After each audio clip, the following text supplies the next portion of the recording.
on the same night as the NFL draft, on the same night as the Knicks playoff game, on the same night as the Islanders playoff game. There was one game that was kind of hiding in the corner, hoping no one saw it, and that was the atrocity we saw with the Yankees finishing this series. What's going on, guys? It's the King of 161st Street. I'm back with another video, and the Yankees split. This is a tale of two different series here. Games 1 and 4, and then games 2 and 3. Games 1 and 4 kind of had the same feel to it, but not quite exact. Let's go back to game 4. Yesterday's game. 11 base runners were left, and we get 1 run out of it.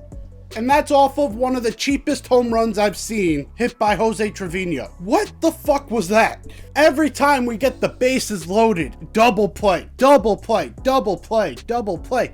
It's fucking ridiculous. At some point, you would wish someone would put a ball in the air. With how many base runners we had 11 hits. It's not like it wasn't an okay offensive performance. 11 hits is a lot of hits. Literally, the bats died once base runners got in scoring position. It's absolutely ridiculous. Nestor pitched a really good game, had a bad third inning, but overall pitched a really good game and should have gotten a win. The Yankees were stubborn in this game, did not adjust, and waited until Mason Miller got on the mound for them to try and mount anything. It's a crazy game. I truly believe they were trying to hide in the corner and basically no one saw it while the Knicks playoff game was going on, while the NFL draft was going on, while the Islanders were getting smacked around. This was embarrassing. This game was embarrassing. Now, a few positives I have to put out there. Or not positives, but a few things I'd want to bring up. Mason Miller is a 102 miles an hour on average on a two-seam fastball is fucking ridiculous. That type of movement, the strikeout he got on Jose Trevino,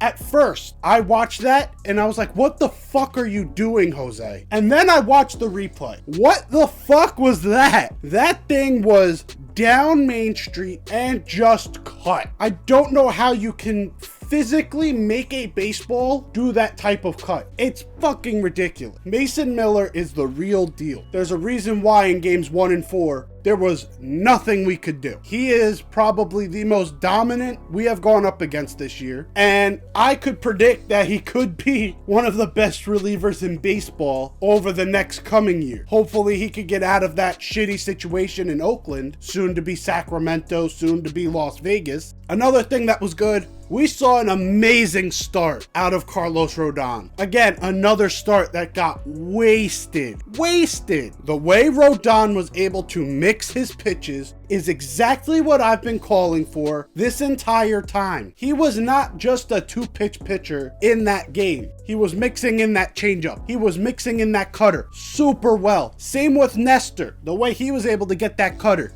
These guys are stepping up big time in that starting rotation. It sucks that there were no run support behind them. I do think that this was a huge next step in Carlos Rodon's development into possibly being back to 2022, because that was the type of performance earned you some respect. You would have hoped you got a result behind it. I think Yankees fans can see that you gave them 7 innings of no-run baseball. Not against the best team in the world, but again, second step, being back to normal. Now let's go to the next portion of this series. Games 2 and 3. Games 2 and 3 were very interesting. You had Aaron Judge finally snapping out of his homerless streak and sort of looking like he got his mechanics back. You had an offense that put up a total of 11 runs in between these games. You had a Soto Judge combined homer game 3. It's like these were completely different series, okay? These were completely different. You start with game 2. Game 2, you get an Anthony Rizzo bomb, and we get a breakout in that first inning. We decide not to score after that. We had to hold on for dear life towards the end, and then Clay Holmes shut us out. In that game, you also had a Giancarlo Stanton double that scored runs. It's overall in games 2 and 3, everything that we're talking about from games 1 and 4 were not true. Anytime we got runners on base, we were scoring them. We were able to hit for power. Again, Soto and Judge both hit home runs in game 3. Stanton hit a double in game 2, and Rizzo hit a home run in game 2. In this series, Anthony Volpe looked like he was starting to get back, and that was part of the bright spot of even games 1 and 4. Overall, this series was highly disappointing, but it wasn't the end-all be-all for our season. Is it a concerning thing that a team that has the most dysfunction in all of baseball just split a series with us? Yes. But the bright spots we got out of the series hopefully will carry over into the Milwaukee series and the Baltimore series. I talked about Aaron Judge basically being back. His swing is starting to look just as crispy as it was last year, because last week even, Aaron Judge, when he was in the plate, taking himself out of ABs because of the way he moved his hips. Basically direct his hips towards third base and kind of pull off the ball, which is why those outside pitches were getting him every single time. It looked like he was standing too far from the plate because of it. But if you compare his stance alone with last year's stance, it's the exact same thing. So the real difference is the way he's pulling off. What I saw in this series was the fact he is staying in the box longer. He's able to reach that outside pitch. He actually hit a home run off of an outside pitch. Overall, this was a very promising series for our cap. This was also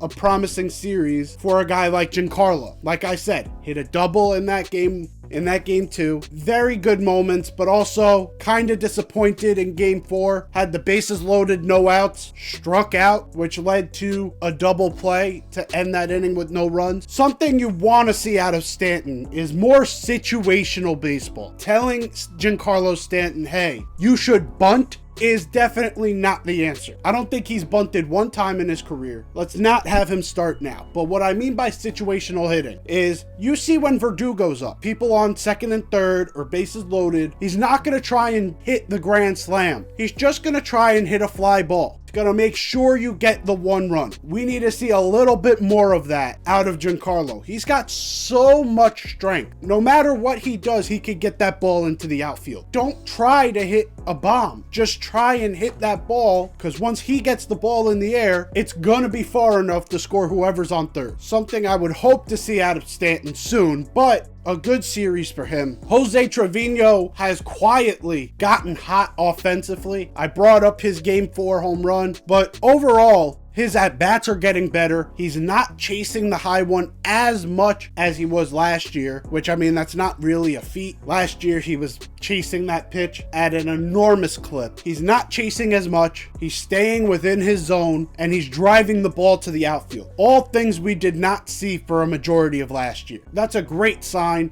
You had Austin Wells break out of his 0 for 23 with a bunt, so he hopefully could get something going off of that. I have high hopes for Austin Wells for the rest of the year. Looking forward to Milwaukee and Baltimore, these are things we can take out of this series, but something we need to leave in the Bronx. You need to leave these bases loaded, no outs, and get no runs. You need to leave that. Again, situational baseball is something that the Yankees are not accustomed to doing. We could absolutely excel with just a little bit of it. When you get into a situation like that, bases loaded, no outs, just one little bit of situational baseball, get you a run, and then you could start trying to hit. If we just capitalized on 2 of those bases loaded situations and got runs, we probably win this game. We probably win this series. We're going to say, okay, survive in advance and go to Milwaukee off of a series win. And that's why we're getting out of here with a split. Luckily, a split, because 2 and 3 were so good. Hopefully, it works out that